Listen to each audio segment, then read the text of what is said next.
Exodo 37.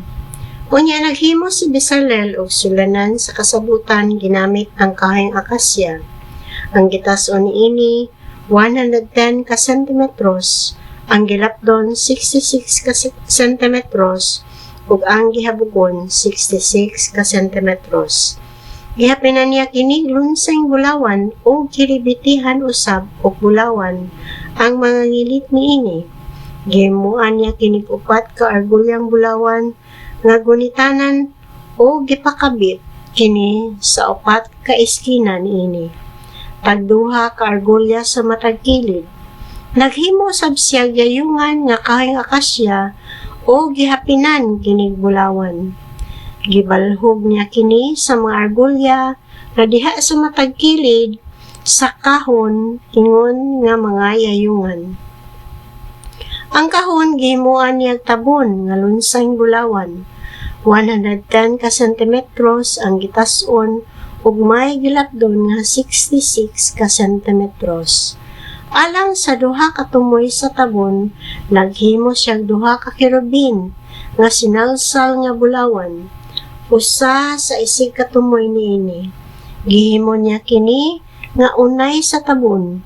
Binukhad ang mga pako sa kerubin, busa na pandungan sa ilang pako ang tabon.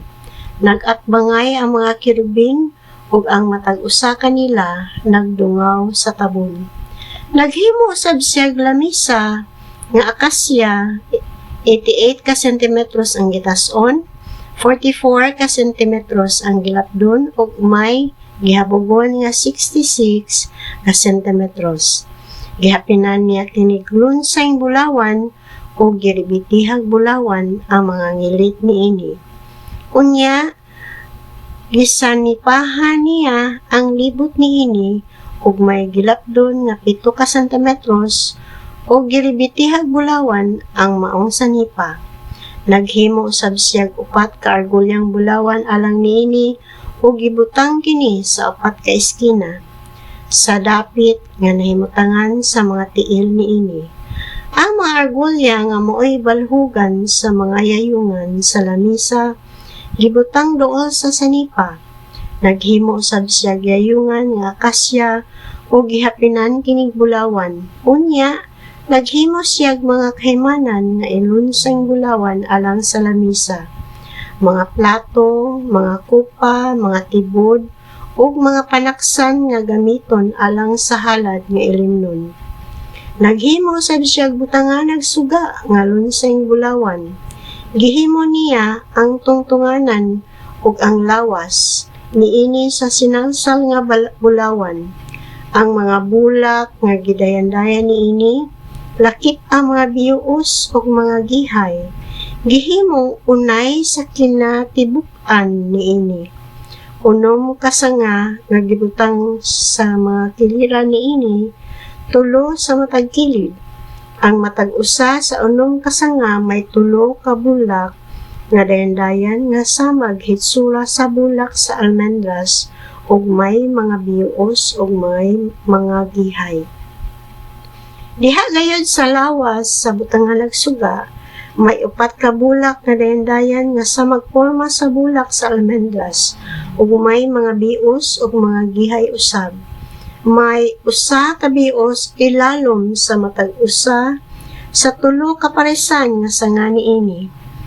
Ang mga bios ug ang mga sangan unay sa butangan nagsuga. Hinimo kinigikan sa usa lamang ka sinalsal nga lunsang bulawan.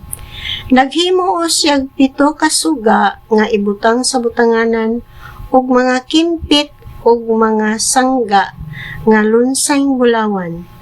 Mga 34 ka kilo ang lunsang bulawan ang nagamit aron paghimo sa butangan nagsuga ug sa tanang kahimanan niini.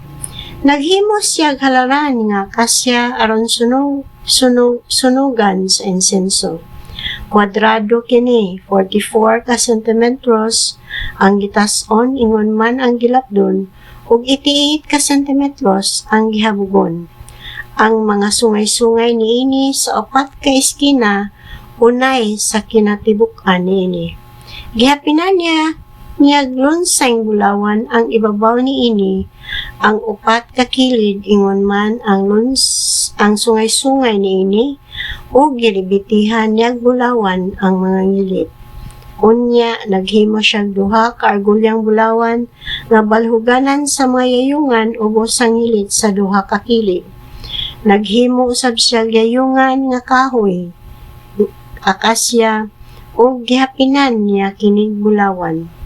Naghimo usab siya sagradong lana nga igidihog nga gisago sa lunseng insenso sama sa buhaton sa tighimog pahumot.